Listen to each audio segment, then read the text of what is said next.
미국 전역이 난리가 났습니다. 백악관의 긴급 성명에 이어 일반 시민들까지 한국으로 향하는 비행기를 예약하고 있습니다. 한국 의성 산불 소식이 전해진 직후 미국에서 모인 성금액이 24시간 만에 $10,000,000를 돌파했습니다. LA 산불 때 한국인들이 보여준 그 은혜, 이제 우리가 갚을 차례입니다. 미국인들의 입에서 쏟아지는 말들입니다. 도대체 무슨 일이 있었던 걸까요? 온라인에서 폭발적으로 공유되고 있는 한 미국 간호사의 글이 그 해답을 담고 있습니다. 9년 전 의성에서 시작된 인연, LA에서 이어진 구조, 그리고 다시 한국을 찾은 그녀의 이야기. 이 글이 공개된 지 단 하루 만에 10만 명의 미국인들이 한국 돕기 운동에 동참했습니다. 그 감동의 메시지, 지금 바로 확인하세요. 저는 다니엘라 콜린스입니다. 미국 출신 예비역 간호장교죠. 제 인생의 전환점은 2016년 평택 캠프 험프리스의 군의관으로 배치됐을 때였습니다. 한국은 그저 잠시 머물 외국일 뿐이라고 생각했어요. 하지만 운명은 참 묘한 방식으로 우리를 이끌더군요. 그해 가을 부대에서 경상북도 의성군으로 봉사활동을 간 날을 지금도 선명히 기억합니다. 작은 시골 마을이었죠. 황금빛 들판 사이로 낮은 기와지붕 집들이 옹기종기 모여 있었습니다. 우리는 그곳에서 노인분들을 대상으로 기초건강검진을 실시했어요. 아이고, 외국 아가씨가 우리 마을에 왔네. 처음 만난 할머니들의 미소가 참 따뜻했습니다. 언어는 통하지 않았지만 그들의 눈빛에서 환대를 느낄 수 있었죠.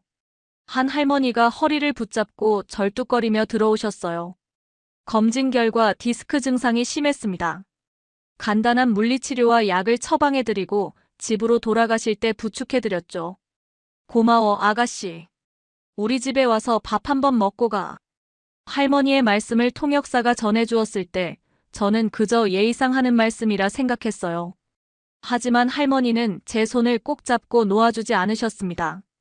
결국 저는 그날 저녁 평생 잊지 못할 집밥을 대접받았죠. 작은 시골집, 낮은 문턱을 넘어 들어가니 정갈하게 차려진 밥상이 기다리고 있었습니다. 된장찌개, 갓 지은 밥, 각종 나물과 김치까지. 할머니는 제가 먹는 모습을 보며 계속 웃으셨어요. 많이 먹어, 많이. 말은 통하지 않았지만 할머니의 따뜻한 마음은 충분히 전해졌습니다. 식사 후 할머니는 작은 보자기에 감을 싸서 제게 주셨어요. 그 순간 저는 이상한 감정에 사로잡혔습니다. 낯선 땅에서 만난 이 할머니의 정성이 제 마음 깊은 곳을 울렸죠. 미국에 돌아가도 한국 할머니 생각하면서 잘 지내. 할머니의 그 말을 통역사가 전해줬을 때 저는 눈물이 났습니다. 그날 이후 한국은 제게 그저 임무를 수행하는 곳이 아닌 두 번째 고향이 되었습니다. 평택에서의 임무를 마치고 미국으로 돌아간 후에도 의성 할머니의 따뜻한 정과 맛있는 세상. 가장 특별했던 그 집밥의 기억은 제 마음속에 깊이 남았어요. 누군가는 이런 작은 만남이 그저 스쳐 지나가는 인연이라 말할지도 모릅니다. 하지만 저는 알게 되었죠. 때로는 이런 작은 만남이 우리 삶을 완전히 바꿔놓기도 한다는 것을요. 2025년 1월, LA 인근에 큰 산불이 발생했습니다. 캘리포니아의 건조한 겨울바람이 불길을 더욱 키웠죠. 저는 그때 LA 중심가에서 조금 떨어진 외곽병원에서 근무하고 있었어요. 응급전화가 울렸습니다. 산불이 주택가로 번졌다는 소식이었죠. 콜린스 간호사님, 지금 당장 구조팀이 필요합니다. 갈 수 있으신가요? 저는 망설임 없이 대답했습니다. 당연하죠. 예비역 군인으로서 위기 상황에 직면했을 때 뒤로 물러서는 법은 없었으니까요. 구급차를 타고 현장으로 달려갔습니다. 하늘은 시커먼 연기로 뒤덮여 있었어요. 멀리서도 불길이 휘몰아치는 소리가 들렸습니다. 그 순간 제 심장은 빠르게 뛰기 시작했죠. 현장에 도착하자마자 저는 산소 마스크를 쓰고 대피하지 못한 주민들을 찾기 시작했어요. 주택가 한 블록이 이미 불길에 휩싸인 상태였습니다. 누구 계세요? 소리내주세요. 외치며 집집마다 확인했죠. 한 노부부를 발견하고 대피 지원 중이었을 때였습니다. 갑자기 뒤에서 쿵 하는 소리와 함께 집 일부가 무너져 내렸어요. 저는 노부부를 먼저 밖으로 보낸 후 나오려는 찰나 거실 천장이 제 앞에 무너져 내렸습니다. 이런, 출구가 막혔네. 매캐한 연기가 점점 실내를 가득 채우기 시작했어요. 다른 출구를 찾아 헤매던 중 저는 점점 숨이 가빠지는 걸 느꼈습니다. 산소 마스크가 있었지만 연기가 너무 심했죠. 방향 감각을 잃고 현기증이 일기 시작했어요. 결국 저는 그 자리에 쓰러졌습니다. 정신이 희미해지는 순간 어렴풋이 누군가의 목소리가 들렸어요. 여기 한 명 더 있어요. 빨리요. 제 의식은 점점 멀어져 갔지만 그 목소리만은 뚜렷했습니다. 한국어 억양이 묻어나는 영어였죠. 누군가 제 몸을 들어올리고 안전한 곳으로 옮기는 것이 느껴졌어요. 다시 눈을 떴을 때 저는 임시 구호소 침대 위에 누워 있었습니다. 맑은 산소가 공급되는 마스크를 쓰고 있었죠. 제 옆에는 동양인 청년이 앉아 있었어요. 괜찮으세요? 정신이 드세요? 그 청년은 한국계 미국인 봉사자였습니다. 이름은 데이비드 김. LA 한인 커뮤니티에서 모인 자원봉사팀의 일원이었죠. 그는 제게 물을 건네며 미소를 지었어요. 구해주셔서 감사합니다.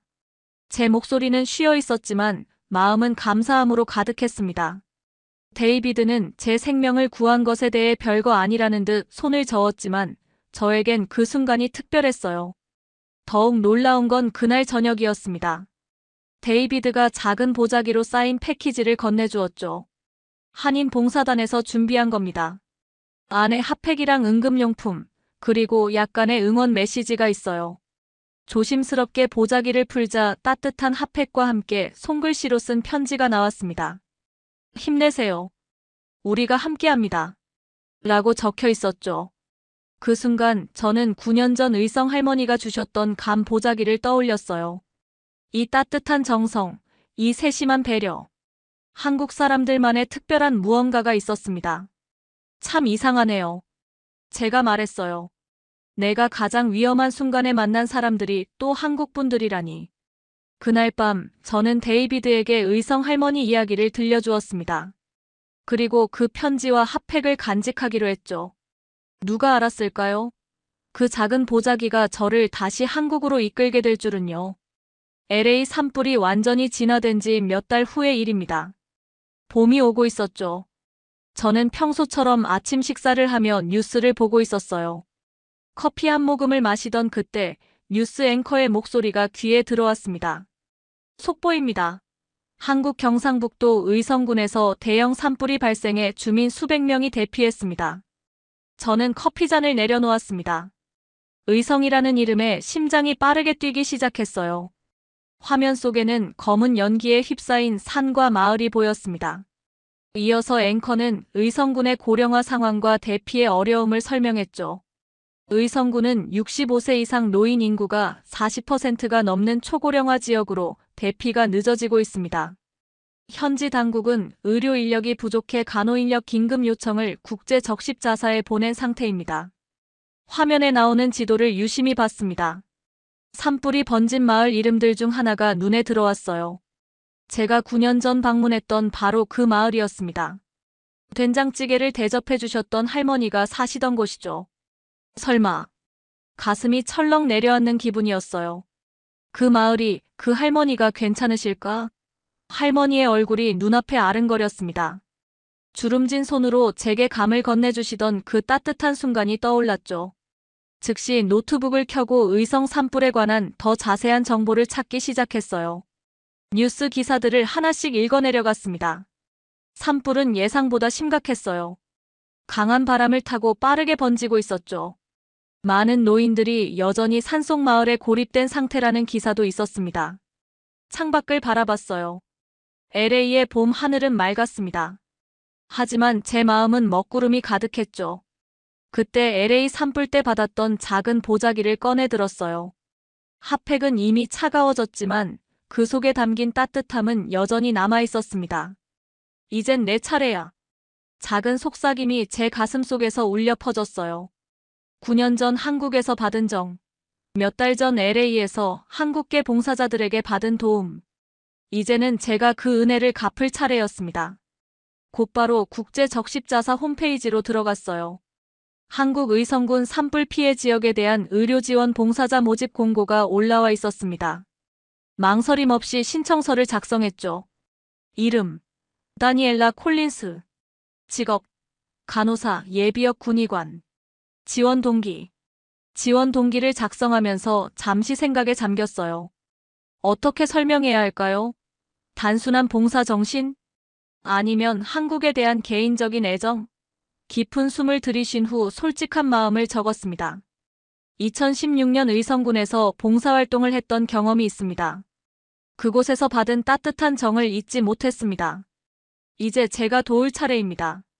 신청서를 제출하고 나서 긴장된 마음으로 며칠을 보냈어요. 병원 동료들에게 상황을 설명했더니 모두 응원해 주었습니다. 특히 제 상사는 특별 휴가를 승인해 주었죠. 다니엘라, 정말 대단해요. 먼 나라까지 가서 봉사하다니. 하지만 저에게 한국은 먼 나라가 아니었어요. 제 마음속에서는 이미 두 번째 고향이었으니까요. 특히 의성은 그곳에 제 인생의 일부가 남아 있었습니다. 드디어 국제 적십 자사로부터 연락이 왔습니다. 제 지원이 승인되었다는 소식이었죠. 일주일 안에 한국으로 출발하라는 안내문과 함께요. 그날 밤 저는 오래된 사진첩을 꺼내 9년 전 의성 봉사활동 사진들을 보았습니다. 할머니와 찍은 사진도 있었죠. 그 웃음 가득한 얼굴을 보니 결심이 더 굳건해졌어요. 할머니, 이번에는 제가 도와드릴게요. 가방을 꾸리며 마음속으로 다짐했습니다. 이번 여정이 어떻게 될지 알 수 없었지만 한 가지만은 확실했어요. 받은 따뜻함을 돌려줄 시간이 왔다는 것입니다. 인천공항에 도착했을 때의 감각이 생생합니다. 9년 만에 다시 밟는 한국 땅이었죠. 공항에는 국제구호단체 관계자가 피켓을 들고 있었어요. 여러 나라에서 온 의료진들이 모여 있었습니다. 콜린스 씨, 멀리서 와주셔서 감사합니다. 관계자가 영어로 인사하자 저는 살짝 미소 지었어요. 한국말로 해주세요. 조금은 알아들을 수 있으니까요. 버스를 타고 의성으로 향하는 길, 창밖 풍경이 마치 오래된 친구처럼 반가웠습니다. 하지만 의성에 가까워질수록 하늘은 점점 회색빛으로 변했어요. 멀리서도 산불의 흔적이 보였죠. 저기가 불이 났던 곳입니다. 통역사가 산을 가리켰습니다. 초록빛 산이 검은 자국으로 덮여 있었어요. 마치 커다란 상처 같았죠. 아름다운 의성의 산들이 상처받은 모습에 가슴이 아팠습니다. 임시의료지원센터는 학교 체육관을 개조한 곳이었어요. 안으로 들어서자 분주한 움직임이 눈에 들어왔습니다. 의료진들이 환자들을 돌보고 자원봉사자들이 물품을 나르고 있었죠. 다니엘라 콜린스 간호사님이시죠? 저는 김지혜 의사입니다. 의료팀장이에요. 젊은 여의사가 인사했어요. 그녀의 얼굴은 지쳐 보였지만 눈빛은 단단했습니다. 저는 한국어로 대답했죠. 만나서 반갑습니다. 어떤 도움이 필요한가요? 김 의사를 따라 체육관을 둘러보았어요. 약 200명의 주민들이 이곳에서 지내고 있었습니다. 대부분이 노인분들이었죠. 임시 침대 위에 앉아 계신 할머니, 할아버지들의 모습이 마음을 무겁게 했어요. 대부분 고혈압, 당뇨 같은 기저질환이 있으신 분들이에요. 산불 연기로 인한 호흡기 문제도 많고요. 주변을 살피다 한 할머니의 모습이 눈에 들어왔어요. 흰머리에 작은 체구. 혹시 그 할머니일까? 심장이 빠르게 뛰었습니다. 가까이 다가가 보니 다른 분이셨어요. 잠시 실망했지만 곧 마음을 다잡았습니다. 첫 환자는 80대 할아버지였어요. 기침이 심하셨죠. 서툰 한국어로 물었더니 할아버지는 놀란 눈으로 저를 보셨습니다. 아이고, 외국 아가씨가 우리말을 하네. 그 말에 9년 전 의성에서의 기억이 밀려왔어요. 할아버지는 산불이 난 당일 연기 속에서 이웃들을 돕다 호흡 곤란을 겪으셨다고 했습니다. 우리 마을 사람들 다 내 가족 같은데 어떻게 먼저 빠져나오겠어. 그 말씀에 한국 사람들의 공동체 의식에 다시 한번 감탄했어요. 업무가 끝나갈 무렵 따뜻한 도시락을 받았습니다. 뚜껑을 열자 된장찌개와 밥이 보였어요. 코끝이 찡해졌죠. 9년 전에도 똑같은 된장찌개를 먹었는데 옆 간호사에게 9년 전 할머니 이야기를 들려주었어요. 그녀는 진지하게 들으며 말했습니다. 그 마을이 어디인지 아시나요? 확인해 볼 수 있을 것 같은데요. 그날 밤 여행 일기장을 뒤적이며 마을 이름을 찾아보기로 했어요. 한국에 다시 온 것은 우연이 아닐지도 모른다는 생각이 들었습니다. 어쩌면 9년 전 그 할머니를 다시 만날 수 있을지도 모르죠. 내가 지금 여기 있는 이유가 있겠지. 이번에는 내가 그들을 지켜야 할 차례야. 의료지원센터에서 일한 지 사흘째 되던 아침, 급한 소식이 들려왔습니다. 산 중턱 마을에 홀로 남은 80대 노모가 있다는 제보였어요. 어제 저녁까지 연락이 닿았는데 오늘 아침부터 전화를 받지 않으세요. 마을 이장님의 목소리에는 걱정이 가득했습니다. 김지혜 의사가 빠르게 구조팀을 꾸렸어요. 콜린스 씨, 함께 가주실 수 있을까요? 의료 지원이 필요할 것 같습니다. 망설임 없이 고개를 끄덕였습니다. 산소통과 응급키트를 챙겼어요. 구조대원 2명과 함께 소방차를 타고 산으로 향했죠. 마을로 들어가는 길은 험했습니다. 불에 그을린 나무들이 쓰러져 있었고 공기 중엔 아직도 타는 냄새가 가득했어요. 마스크를 쓰고 있어도 목이 따가웠습니다. 저기 집이 보입니다. 손전등을 비춰보니 작은 기와집이 보였어요. 굴뚝에서는 연기가 나고 있었습니다. 아직 누군가 있다는 신호였죠. 문을 두드리며 외쳤습니다. 할머니, 괜찮으세요? 구조대원입니다. 대답이 없었어요. 대원들이 문을 열었고 우리는 안으로 들어갔습니다. 방 안은 연기로 가득했어요. 아궁이에서 불이 꺼져가고 있었죠. 침대 옆에서 쓰러진 할머니를 발견했습니다. 가슴이 철렁 내려앉았어요. 빠르게 다가가 맥박을 확인했죠. 다행히 미약하게 뛰고 있었습니다. 할머니, 괜찮으세요? 들리시나요? 할머니의 눈이 희미하게 떠졌어요. 제 얼굴을 보시더니 무언가 중얼거리셨습니다. 산소 마스크를 씌워드리고 상태를 확인했어요. 심한 연기 흡입과 탈수 증상이었습니다. 이분 바로 이송해야 합니다. 상태가 위급해요. 할머니를 들것에 눕히려는 순간 할머니가 무언가를 붙잡고 놓지 않으셨어요. 작은 나무함이었습니다. 할머니, 지금은 이송이 먼저예요. 하지만 할머니는 고개를 저으셨죠. 내 보물. 할머니의 간절한 눈빛에 저는 나무함을 가져가기로 했습니다. 걱정 마세요. 제가 꼭 챙겨드릴게요. 할머니를 들것에 실어 산길을 내려가기 시작했어요. 가파른 길, 쓰러진 나무들 사이로 조심스럽게 발걸음을 옮겼습니다. 숨이 차고 무릎이 떨릴 때마다 마음속으로 되뇌었어요. 이 은혜는 반드시 갚아야 해. 포기하면 안 돼. 중간에 할머니의 상태가 악화되었습니다. 들것을 내려놓고 응급처치를 해야 했어요. 그때 할머니가 제 손을 꼭 잡으셨습니다. 고마워 아가씨. 그 순간 나무함이 열렸고 안에서 사진 한 장이 떨어졌어요. 낡은 흑백 사진이었습니다. 젊은 남자와 여자의 모습이었죠.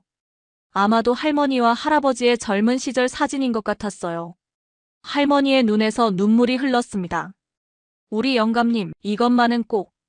저는 할머니의 손을 꼭 잡았어요. 걱정 마세요. 할머니도 이 사진도 모두 안전하게 지켜드릴게요. 마지막 힘을 다해 산을 내려왔습니다. 구급차가 기다리고 있었죠. 할머니는 바로 의료센터로 이송되었어요. 그날 밤 할머니의 상태는 안정되었습니다. 저는 그 나무함을 할머니 곁에 두었어요. 할머니가 깨어나 함을 보시더니 안도의 미소를 지으셨습니다. 그 순간 깨달았습니다. 우리가 지키는 건 단순히 생명만이 아니라 그 사람의 소중한 기억과 마음까지라는 것을요. 구조작전 다음 날 저는 아침 일찍 의료지원센터에 출근했습니다. 어젯밤 늦게까지 할머니를 돌봤던 터라 몸은 피곤했지만 마음은 이상하게 가벼웠어요. 생명을 구했다는 보람 때문이었을까요? 센터에 들어서자 김지혜 의사가 웃으며 다가왔습니다. 콜린스 씨, 어제 정말 고생 많으셨어요. 박할머니 상태가 많이 좋아지셨대요. 그 말에 어깨에 걸렸던 무거운 짐이 내려가는 기분이었어요. 잠시 후 자원봉사자 한 분이 제게 다가오셨습니다. 60대쯤 되어 보이는 여성분이셨어요. 이거 받으세요. 오늘 아침 도시락입니다. 따뜻한 도시락 상자를 받아들었어요. 뚜껑을 열자 정갈하게 담긴 된장국과 밥, 몇 가지 반찬이 보였습니다. 특히 눈에 띈 것은 도시락 위에 놓인 작은 쪽지였어요. 힘내세요. 우리 마을은 당신 같은 분들 덕분에 다시 일어설 수 있습니다. 손글씨로 정성스럽게 쓰인 그 쪽지를 보는 순간 코끝이 찡해졌습니다. 이런 세심한 배려가 어디 있을까요? 재난 상황에서도 다른 사람을 생각하는 마음이 담긴 작은 쪽지 한 장. 점심시간에 잠시 휴식을 취하며 주변을 둘러보았어요. 대피소 한쪽에서는 노인분들이 모여 김치를 담그고 계셨습니다. 다른 한쪽에서는 몇몇 할머니들이 아이들에게 종이 접기를 가르치고 계셨죠. 저기 봉사자분들은 모두 현지 주민들인가요? 옆에 있던 간호사에게 물었습니다. 네, 대부분 의성 주민들이세요. 피해를 입으셨지만 몸 성하신 분들은 다 나와서 돕고 계시죠. 저기 김치 담그시는 할머니들도 사실 대피하신 분들이에요. 놀라움을 감출 수 없었어요. 자신도 피해자인데 다른 사람을 돕는 모습이라니. 미국에서도 보기 힘든 광경이었습니다. 오후에는 새로운 봉사자들이 도착했어요. 그 중에는 70대로 보이는 할아버지도 계셨습니다. 자원봉사 등록을 도와드리는데 할아버지가 웃으며 말씀하셨어요. 내가 아직 이렇게 건강한데 어떻게 그냥 앉아있겠어. 젊은 사람들 도와야지. 70대가 젊은 사람들을 돕는다는 말씀에 가슴이 뭉클했습니다. 자신의 나이를 잊고 누군가를 돕겠다는 그 마음. 저도 언젠가 저런 나이가 되겠지만 그때 이런 모습이 될 수 있을까요? 저녁이 되자 대피소에는 작은 공연이 열렸습니다. 지역문화센터 어르신들이 준비한 장구 공연이었어요. 힘든 상황 속에서도 웃음과 활기를 잃지 않는 모습이 감동적이었습니다. 공연이 끝나고 자리로 돌아오니 제 침대 위에 작은 보자기가 놓여 있었어요. 조심스럽게 풀어보니 손수건과 핫팩, 그리고 사탕 몇 개가 정갈하게 담겨 있었습니다. 자원봉사자 키트라고 적힌 쪽지도 있었죠. 옆 침대의 미국인 동료 앤드류가 놀라며 물었습니다. 이게 뭐야? 누가 이런 걸 준비한 거야? 현지 자원봉사자들이 우리를 위해 준비한 거예요. 한국은 이런 세심한 배려가 특별해요. 앤드류는 고개를 끄덕이며 말했습니다. 진짜 여긴 남다르다. 우리 LA 산불 때는 이런 거 없었어. 그날 밤 저는 침대에 누워 오늘 하루를 되돌아보았어요. LA 산불 때 받았던 한국계 봉사자들의 배려, 그리고 지금 의성에서 경험하는 이 따뜻함. 모두 같은 마음에서 비롯된 것이었습니다. 재난 속에서도 꺼지지 않는 인간미, 그것이 바로 한국의 진짜 모습이 아닐까요? 창밖으로 보이는 밤하늘에는 별이 가득했습니다. 잿빛 하늘 아래서도 별은 여전히 빛나고 있었어요. 마치 이곳 사람들의 마음처럼요.